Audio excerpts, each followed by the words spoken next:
तीन प्रेरणादायक कहानी। नमस्ते दोस्तों, स्वागत है आपका हमारे YouTube चैनल अनूप हिंदी कहानी में। चलिए शुरू करते हैं एक नई कहानी। एक बार हजरत बायजीद बुस्तानी अपने कुछ दोस्तों के साथ दरिया के किनारे बैठे थे। उनकी नज़र एक बिच्छू पर पड़ी जो पानी में डूब रहा था।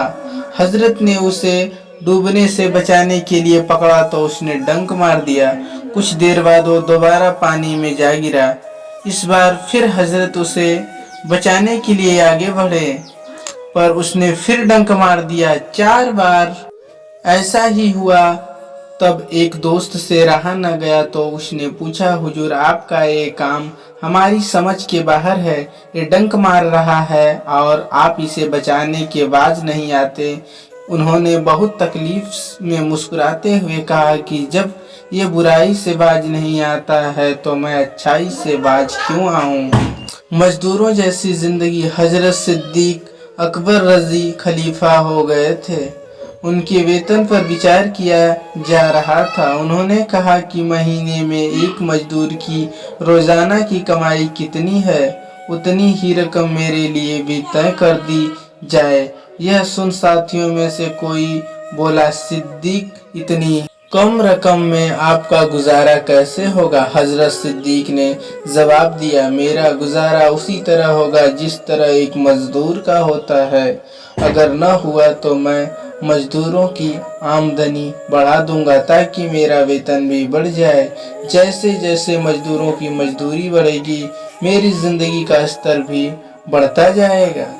पड़ोसी इमाम अबू हनीफ के पड़ोस में एक मोची रहता था। वह दिन भर तो अपनी झोपड़ी के दरवाजे पर सुकून से बैठकर जूते गांठता रहता, मगर शाम को शराब पीकर उधम मचाता और जोर जोर से गाने गाता। इमाम अपने मकान के किसी कोने में रात भर हर चीज से बेपरवाह इबादत में मशगूल रहते। पड़ोसी का शोर उनके कानों तक पहुंचता मगर उन्हें कभी गुस्सा नहीं आता। एक रात उन्हें उस मोची का शोर सुनाई नहीं दिया। इमाम बेचैन हो गए और बेचैनी से सुबह का इंतजार करने लगे। सुबह होते ही उन्होंने आस पड़ोस में मोची के बारे में पूछा। मालूम हुआ कि सिपाही उसे पकड़कर ले गए हैं, क्योंकि वह रात में शोर मचा मचा कर दूसरों की नींद हराम करता था। उस समय खलीफा मंसूर की हुकूमत थी। बार बार आमंत्रित करने पर भी इमाम ने कभी उसकी दहलीज पर कदम नहीं रखा था, मगर उस रोज वह पड़ोसी को छुड़ाने के लिए पहली बार खलीफा के दरबार में पहुंचे।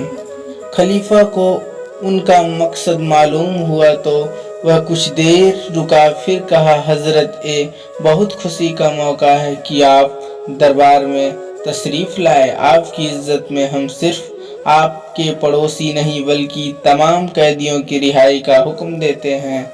इस वाक्य का इमाम के पड़ोसी पर इतना गहरा असर हुआ कि उसने शराब छोड़ दिया और फिर उसने कभी मोहल्ले वालों को परेशान नहीं किया। दोस्तों, मुझे उम्मीद है ये कहानी आपको अच्छी लगी होगी। अगर अच्छी लगी तो चैनल को सब्सक्राइब, वीडियो को लाइक और अपने दोस्तों को शेयर करना ना भूलें। आपका बहुत बहुत धन्यवाद। आपका एक ही सब्सक्राइब हमारे मनोबलों को बढ़ाता है।